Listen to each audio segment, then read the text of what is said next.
Bismillahirrahmanirrahim. Assalamualaikum warahmatullahi wabarakatuh. Alhamdulillahirrahmanirrahim. Assalatu wassalamu ala rasulillah wa ala alihi wa sahbihi wa man wala. Ikhwan fillah rahimani wa rahimakumullah, barakallahu fikum. Alhamdulillah, dengan izin Allah Ta'ala kita bisa bertemu kembali. Insyaallah kita akan melanjutkan pelajaran kita di pelajaran tafsir. Kali ini kita masuk di pelajaran ke-9, ya, yakni tafsir surat Maryam ayat yang ke-27 sampai dengan 33. Nah, pada pertemuan yang lalu kita telah mempelajari tentang kisah Maryam, bagaimana Maryam melahirkan Nabi Isa alaihissalam dalam keadaan susah payah, nah, dalam keadaan sendirian, tidak ada seorang pun yang menolongnya. Nah, kemudian Maryam setelah melahirkan kemudian bernazar untuk tidak berkata, ya, untuk tidak berkata kepada seorang pun. Kemudian Maryam alaihissalam pun akhirnya kembali kepada kaumnya. Kita akan melanjutkan pada ayat yang ke-27. Nah, Allah Ta'ala berfirman, A'udzu billahi minasyaitonir rajim. فأتت به قومها تحمله قالوا يا مريم لقد جئت شيئا فريا. Maka Maryam membawa anak itu, maksudnya adalah Nabi Isa alaihissalam, ya, kepada kaumnya dengan menggendongnya. Maka kaumnya berkata, wahai Maryam, sungguhnya kamu telah melakukan sesuatu yang amat mungkar. Ya, tentunya kaumnya kaget, ya, melihat Maryam membawa seorang bayi. Padahal Maryam, ya, belum mempunyai suami, namun belum pernah menikah. Nah, tentunya kaumnya kaget. Kemudian ayat yang ke-28,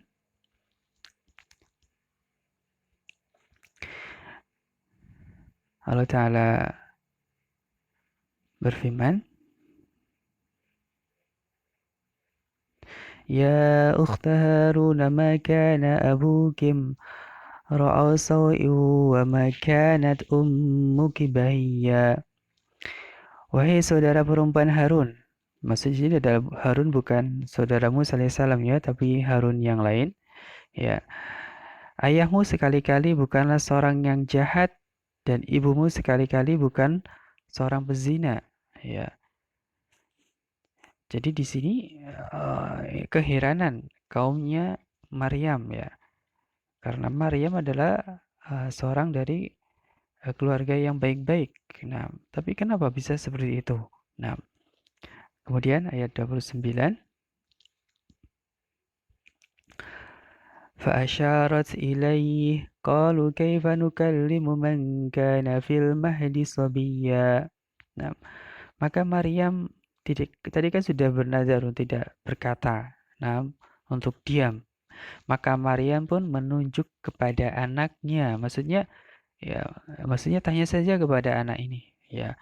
Maka kaumnya pun berkata, bagaimana mungkin, ya, kami berbicara dengan anak kecil yang masih dalam ayunan, ya. Bagaimana engkau, wahai Maryam? Kami disuruh bicara sama seorang bayi, ya, bayi yang belum bisa bicara, ya, masih dalam ayunan, masih baru lahir. Apakah bisa bicara? Begitu. Nah, kemudian ayat yang ke-30, ya. Ini mujizat, ya. Tanda-tanda kebesaran Allah Ta'ala. Nabi Isa alaihissalam yang ketika itu masih bayi itu bisa berbicara. Nah, qala inni Abdullah ataniyal kitab wa ja'alani nabiyya. Nah, maka berkata Isa alaihissalam, sesungguhnya aku ini hamba Allah. Dia telah memberiku Alkitab, Injil, dan dia menjadikan aku seorang nabi. Nah, maka, ya, dengan izin Allah Ta'ala, ya, bayi Musa ini bisa bicara kepada kaumnya, ya. Sesungguhnya aku ini adalah hamba Allah.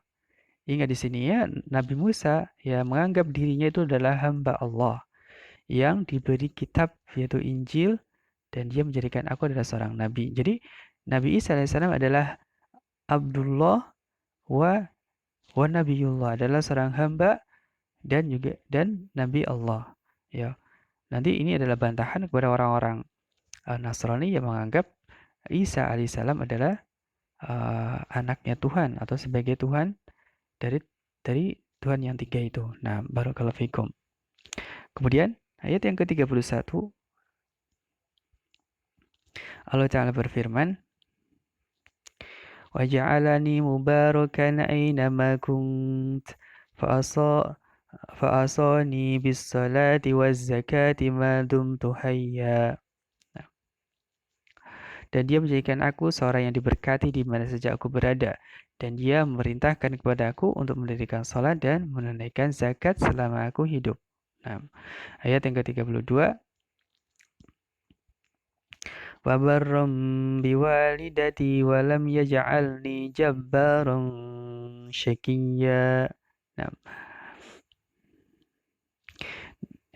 dan berbakti kepada ibuku dan tidak menjadi aku seorang yang sombong lagi celaka.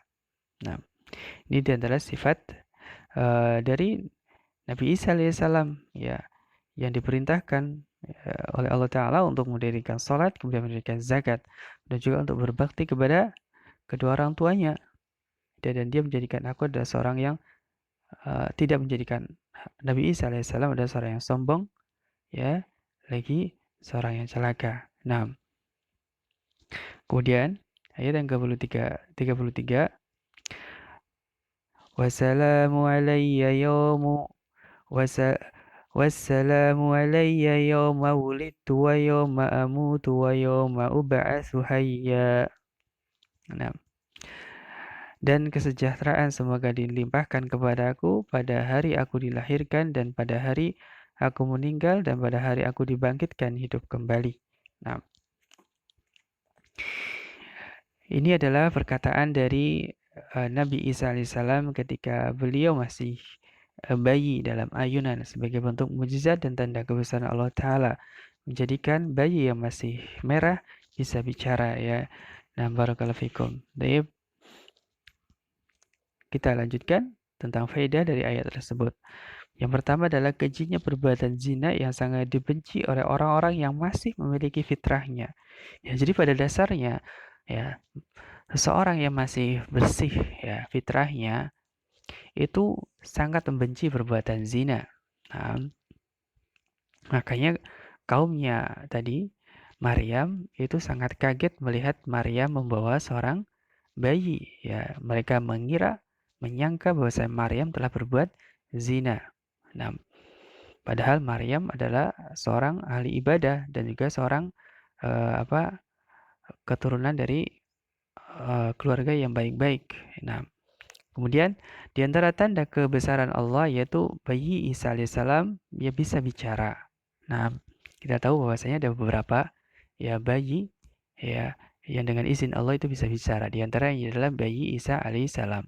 Nah, di antaranya banyak, ada beberapa, ya. Nanti Anda bisa pelajari tentang mukjizat ini. Ada bayi-bayi yang bisa bicara.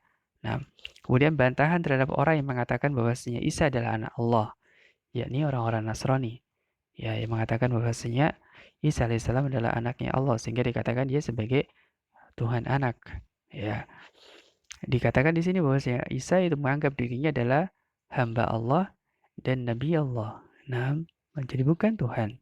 Nah, kemudian besarnya kedudukan salat dan zakat, ya, karena disebutkan, ya, oleh Nabi Isa alaihissalam perintah, ya, yang pertama. Nah, kemudian wajibnya birrul walidain, sebagaimana tadi Nabi Musa alaihissalam diperintahkan untuk berbakti kepada kedua orang tuanya. Ya, di sini adalah ibunya saja, ya, karena Nabi Isa alaihissalam tidak mempunyai bapak, ya. Jadi untuk berbakti kepada ibunya. Nah, kemudian dalil bahwa Isa alaihissalam adalah makhluk ciptaan Allah, bukan sesembahan, sebagaimana yang dikatakan oleh kaum Nasara. Nah, barakallahu fikum. Ini aja di pelajaran yang ke-9 tentang bagaimana Maryam alaihissalam, ya, datang kembali kepada kaumnya dengan membawa bayi Isa alaihissalam. Tapi mudah-mudahan bisa dipahami. Subhanakallahumma bihamdika asyhadu an la ilaha illa anta astaghfiruka wa atubu ilaik. Assalamualaikum warahmatullahi wabarakatuh.